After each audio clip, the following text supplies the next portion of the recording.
Silfuran. Ito po ang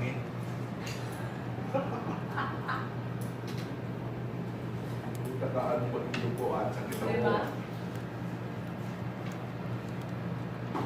Mapapuli po yung order sa mga tanong na ito pa kung pala sakit ako. Create statistical tools like now we want April. Hope this activity can help us guide us on how to generate highly publishable journal papers. Thank you and may you have a productive day ahead. Allow me also to introduce to you our speaker for this activity, our caliber speaker. Huwag mo kaandaman yung mga rest kung sa imong ichimar, mga rest basta, right? Outstanding Filipino researchers. Yes, awarded si last August. Isa to ma'am, daghan to sa citation, no? Okay. Colleagues, please join me welcome for our, again, caliber speaker, Dr. Marvin Esteban.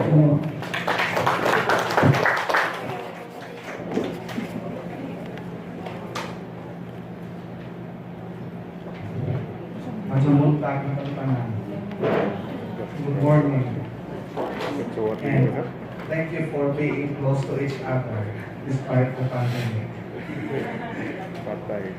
Bitaw. So, actually, we planned a series of trainings for assistant professors down and associate professors up. And sa mga kahapon, para po sa mga module na production, ang karon para sa completion of research and for publication. So, one of the topic sa series nato mga training is the use of statistics, advanced statistics in your articles. Okay, karon po mo qualify siya for publication, okay, and for presentation. Actually, all these things were not new to you, but we are trying to convince each other to find time to craft articles. And sa kabisi sa atong schedule, I know din na ito kasuwat of research. So, atong ipaniguro na makaset og schedule 2 days para makahimo ako proposal o dili magaling completed research. Okay? So, what we are going to share with you is actually the basics of factor analysis and the regression analysis. So, ato rin sila may imagine kung unsa ning factor analysis o kung unsa ning regression analysis because these are fundamentals in statistics. Okay? And I hope that since we are starting to embrace research, I know you can work. There are faculty who can work alone, but there are those also who need partners in writing. So, sa karon nga panahon, kung ganahan ka mag-inusara, pwede ra gihapon, pero kung ganahan ko ka nga nakay kauban, pwede ra gihapon na magkatao-kauban. Ang importante ra, whether you are working as an individual author or working in a collaborative research, ang importante nato nga naa tayo ma-produce na output. Ilang pinakinaay paniod, ay manood ko rin? Ilang pinakinaay paniod ko. Kung na snack nyo, ang kapit paniod ko. Ang ato na itong barter sa kanyang is ang output. More than ang request sa kuha nga, if you want to do trainings, nga naay paniod to, snack, make sure nga naa mo ipapakita na out. Okay? At so naman, exercise yung kaon. Kaon naman po. Kung kaon, muwig na lang diskaon.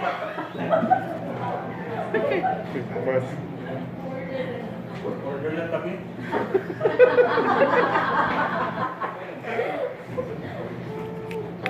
Macho magkamali.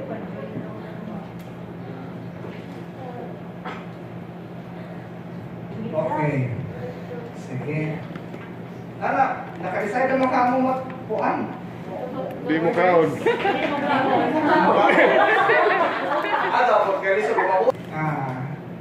Working with exploratory factor analysis and regression analysis. Ako na lamang i-join silang luhakay para po kay daily unfinished business ang atong EFA. Okay? So, what is expected again is a research proposal or a completed research, depending kung naanang may available data. So, kung mapagay data, so ang atong makuman karong adlaw, putugma is proposal. Okay? Kung naanay data, ang makuman karong adlaw, proposal, ang makuman ng mga adlaw, completed paper. So, mas mahalo pa yung imong gumawa ko ni data siya. So, let's start with exploratory factor analysis. So, what is EFA? In short, exploratory factor analysis is EFA. Okay? So, kung sa mga si EFA, ipapalos, Epanoy. So, EFA is a method of data reduction. Okay? So, there are other methods of data reduction like cluster analysis, so may lain na method of principal component analysis. Okay? EFA or exploratory factor analysis is one of these methods of data reduction. Data reduction means gikan sa take many variables and explain them with a few factors or components. Kung kasabot, gikan sa daghan nga mga variables, like for example, marami kang maka-answer tayo mga questionnaire, pantay mo, na ay usa ka set of questionnaires na 50 kabuok items and uncategorized. Kita mo siguro mo ana nga set of questionnaire, set of questions. 50 juta kabuok ang mga items diha, but they are not categorized because they are raw, fresh from literatures, or they are combined items from existing questionnaires. And you want to develop a new questionnaire, you want to develop a new instrument. So, imo na ilang tanan ng mga items, posibleng mo abot na 20, posibleng mo abot 70. So, one set of different indicators, yung gihatag din so. So, ang purpose sa EFA is to reduce that numbers of variables into manageable numbers of factors or components. So, if you want to do factor analysis, you focus on factors. That means you focus on variables. But if you want to do cluster analysis, you focus on the respondents. And if you want to do principal component analysis, you focus on components. Because these three statistical approaches are different methods of data reduction. Again, if you want to focus on reducing the variables, you do exploratory factor analysis. If you want to do reducing the common characteristics of the respondents, you do cluster analysis. And if you are to do reducing the number of independent components into indices, you have to do principal component analysis. So this time, since our focus is on exploratory factor analysis, what we are going to reduce are actually the variables. Those are actually indicative statements that are included in our sets of questionnaires.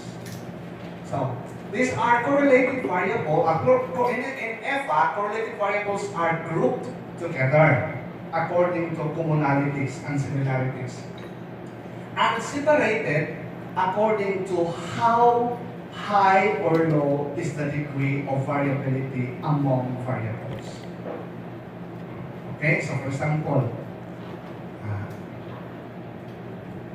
itong dapita. Mura ba? Ano yan? Kung kinsa itong magkapanihas, mao'y mag-uban. Kung kinsa itong magkaladyo, mao'y magka-uwag. Mura ba o? Kinsa na familiar sa ANOVA? Analysis of variance. Di ba nahiro ka na, Ray? Nahiro ba sa kanan? Kung sa analysis of variance, there are... Ako, isura na punta ka ng joke-joke. Sa analysis of... joke-joke kung sa analysis sa analysis of variance, di ba? There are two sources of variation sa analysis of variance. Sa may two sources of variation. Yots. Di ba yots? Di ba ano yots? Ang two sources of variation sa analysis of variance is ang within variation o ang between variation. Within variation, that is variation within the group. And the between variation, variation between the groups. So ang purpose sa analysis of variance is to increase the number of variation, to decrease the number of variation within the group, and to increase the number of variation between the groups. So, mo pala sa exploratory factor analysis. Di ba, dali sa law or no correlation. We have to increase the variation between factors, and we have to decrease variation of each variable within factors.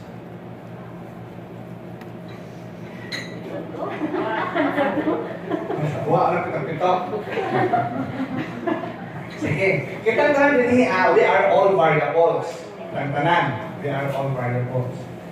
Ang purpose sa EFA is to group together related variables. Panglitan. Kamu diha sa ka-table related variables mo. Sa ka-table, related variables mo, that's why you are staying together. And you are considered one factor.